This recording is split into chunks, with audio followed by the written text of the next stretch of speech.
मुख्यमंत्री देवेंद्र फडणवीस पुणे दौऱ्यावर आहेत। तळेगाव आंबे एमआयडीसी दौरा कार्यक्रमाला ते हजेरी लावणार आहेत आणि त्यानंतर फडणवीसांच्या हस्ते पिंपरी चिंचवड पोलीस आयुक्तालयाचं भूमिपूजन पार पडेल। उपमुख्यमंत्री एकनाथ शिंदे आज नांदेड दौऱ्यावर आहेत। त्यांची नांदेडमध्ये आभार सभा होणार आहे। या सभेत ते पक्ष प्रवेशाचा धमाका होणार असून याचा मराठवाड्याच्या राजकारणावर परिणाम होईल असा दावा हेमंत पाटलांनी केला। राष्ट्रवादी युवक काँग्रेस आजपासून 8 जिल्ह्यात युवा जोडो अभियान राबवणार आहे। 6 ते 9 फेब्रुवारी या 4 दिवसात मराठवाडा आणि विदर्भातील 4 जिल्ह्यात राष्ट्रवादीचं युवा जोडो अभियान असणार आहे। बीडमधील आष्टी कार्यक्रमात मुख्यमंत्री फडणवीसांनी शेतकऱ्यांसाठी मोठी घोषणा केली आहे। मराठवाड्यातील दुष्काळ आता भूतकाळ होणार असून शेतकऱ्यांच्या बांधापर्यंत पाणी जाणार असल्याचं फडणवीसांनी सांगितलंय। तसंच शेतकऱ्यांना 12 महिने वीज मिळणार असल्याचं फडणवीस म्हणाले। बीडमधील आष्टी येथील कार्यक्रमात भाजपा आमदार सुरेश धस यांनी भाषणात तुफान फटकेबाजी केली आहे। मुख्यमंत्री देवेंद्र फडणवीस यांचा उल्लेख त्यांनी बाहुबली असा केलाय, तर धस हे आष्टी तालुक्याचे आधुनिक भगीरथ असल्याचं फडणवीस म्हणाले। प्रत्येक पक्षाला जिल्हा तालुका स्तरावर पक्ष वाढवण्याचा अधिकार आहे असं वक्तव्य मंत्री दादा भुसे यांनी भाजपच्या संपर्क मंत्रींवर केलेलं आहे। यामुळे जनतेचे प्रश्न सुटतील असं ते तर चांगलंच आहे असं देखील भुसे म्हणाले। संजय राऊतांनी गंगेत जाऊन स्नान करावं म्हणजे त्यांची पापं धुतली जातील अशी टीका मंत्री गुलाबराव पाटलांनी केली आहे। शिवसेना फोडण्याचं सर्वात मोठं पाप राऊतांनी केल्याची टीकाही त्यांनी केली आहे। मी फकीर असून माझं काहीच चोरीला जात नाही असं वक्तव्य कृषी मंत्री माणिकराव कोकाटे यांनी केलंय। कोकाटेंचं व्हॉट्सअप अकाउंट हॅक झालं होतं, यावर ते बोलत होते।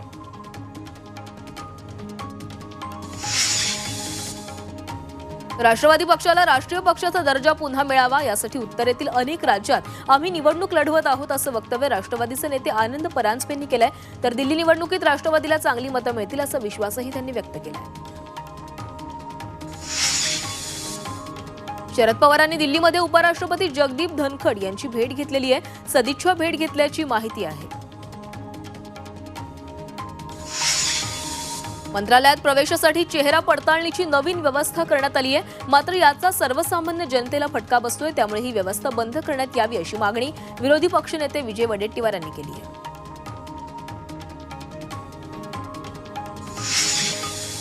दिशा सालियन मृत्यू प्रकरणी मुंबई हायकोर्टानं जोरदार ताशेरे ओढलेत। आदित्य ठाकरेंना ताब्यात घेऊन चौकशीची गरज काय असा सवाल सुनावणी दरम्यान न्यायाधीशांनी याचिकाकर्त्यांना केलाय। तर याबाबत 2 आठवड्यात बाजू मांडा असे निर्देशही हायकोर्टाने याचिकाकर्त्यांना दिले।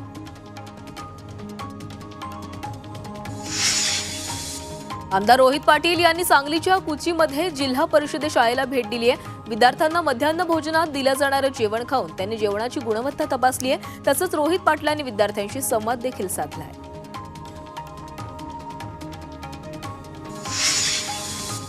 अभिनेते राहुल सोलापूरकर यांनी शिवरायांबद्दल केलेल्या वादग्रस्त विधानाचा खासदार उदयनराजेंनी निषेध केलाय। सोलापूरकर यांच्यावर देशद्रोहाचा गुन्हा दाखल करण्याची मागणी त्यांनी केली आहे। तर महापुरुषांचा अपमान करणाऱ्या अशा प्रवृत्तींना धडा शिकवणं गरजेचं आहे अशी संतप्त प्रतिक्रिया सुद्धा त्यांनी दिली आहे। शिवाजी महाराज देव होते अशी प्रतिक्रिया मंत्री गुलाबराव पाटील यांनी दिली आहे। त्यामुळे महाराजांविषयी बोलताना थोडं तारतम्य बाळगलं पाहिजे असंही गुलाबराव पाटील म्हणाले। अभिनेते राहुल सोलापूरकर यांनी छत्रपती शिवाजी महाराजांबाबत केलेल्या वादग्रस्त वक्तव्याचा राष्ट्रवादीचे आमदार अमोल मिटकरींनीही निषेध केलाय। सोलापूरकर यांच्यावर देशद्रोहाचा गुन्हा दाखल करण्यात यावा अशी मागणी मिटकरींनी राज्यपालांकडे केली आहे।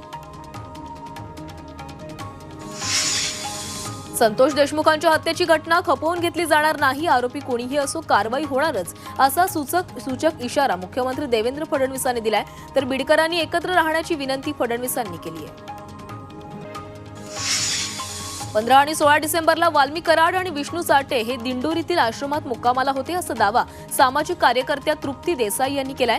त्यामुळे सीआयडीने स्वामी समर्थ सेवा केंद्र क्रमांक 2 येथील सीसीटीव्ही फुटेज आणि डीव्हीआर ताब्यात घ्यावं अशी मागणी देसाईंनी केली आहे। मुंबई हायकोर्टानं वाल्मिक कराड विरोधातील याचिका फेटाळली आहे। वाल्मिकच्या ईडी चौकशीची मागणी मुंबई हायकोर्टात याचिकेतून करण्यात आलेली होती। याचिकेतून याचिकाकर्त्यांचा हेतू स्पष्ट होत नसल्यानं सुनावणीस योग्य नसल्याचं मत मुख्य न्यायमूर्तींनी नोंदवलेलं आहे। भगवानगडाचे महंत नामदेव शास्त्रींवर वारकरी संप्रदायाची नाराजी पाहायला मिळतेय। मंत्री धनंजय मुंडे यांच्या पाठराखणीवरून काही वारकरी आक्रमक झालेत। नामदेव शास्त्री वारकरी संप्रदायाची विचारधारा पायदळी तुडवत असल्याचा आरोप राष्ट्रवादी शरदचंद्र पवार पक्षाची वारकरी आघाडी जिल्हाध्यक्ष अमर ठोंबरे यांनी केलाय।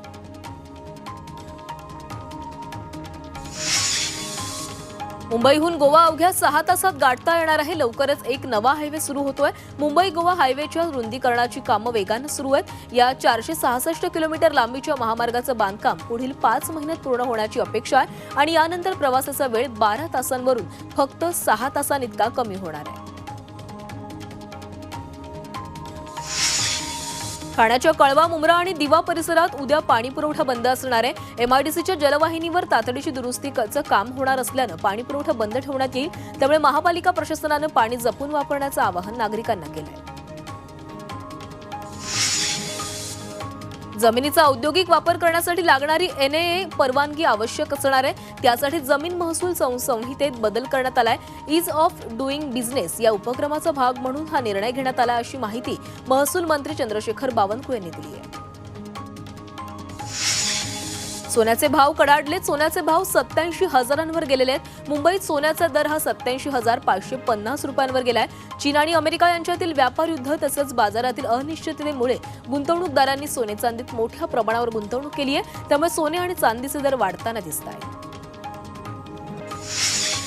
नंदुरबार इथं जीबीएस आजाराचे 2 संशयित रुग्ण आढळलेले आहेत। यामुळे आरोग्य विभाग सतर्क झालाय। 2 रुग्णांपैकी एकाची प्रकृती गंभीर आहे। प्रकृती चिंताजनक असलेल्या लहान मुलाला व्हेंटिलेटरवर ठेवण्यात आले।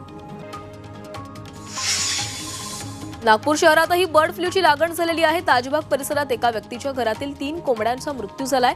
त्यानंतर पशुसंवर्धन विभागानं केलेल्या तपासणीच्या अहवालात कोंबड्यांचा मृत्यू बर्ड फ्लूमुळे झाल्याचं समोर आलंय।